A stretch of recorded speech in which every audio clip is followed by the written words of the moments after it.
ମୁଁ ତ ବ୍ରାହ୍ମଣ ନୁହେଁ ଆଜ୍ଞା, ବ୍ରାହ୍ମଣ ନୁହେଁ। ଆପଣ ଭାବୁଥିବେ ବ୍ରାହ୍ମଣ ଟେକିକିରି କହୁଛନ୍ତି, କିନ୍ତୁ ଏ ସାରା ସଂସାରକୁ ଆପଣ କରୋନାଙ୍କ ଭରି ଆହୁରି 50ଟା କରୋନା ଯଦି ଆସିବ, ଉତ୍ତରେ ସାଜିବ ଦକ୍ଷିଣେ ଗାଜିବ ପୂର୍ବେ ନ ରହିବେ କେହି, ବାଡ଼ବତା ଧରି ଯହୁଁତ ରହିବେ ବିହନ ହୋଇବେ ସେଇ।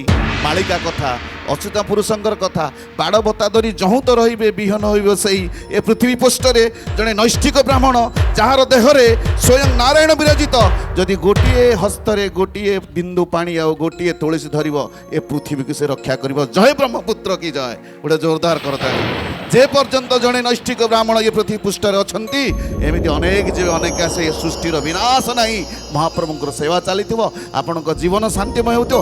ଏମିତି ଅନେକ କରୋନା ଦେଖୁଥିବେ, ଆପଣଙ୍କର କିଛି ହେବ ନାହିଁ। ସବୁବେଳେ ଆପଣଙ୍କୁ ଗୋଟିଏ କଥା, ମାର ସେବା କର, ବାପାର ସେବା କର, ବ୍ରାହ୍ମଣଙ୍କ ସେବା କର, ଦୁଃଖୀ ଦରିଦ୍ରଙ୍କ ସେବା କର।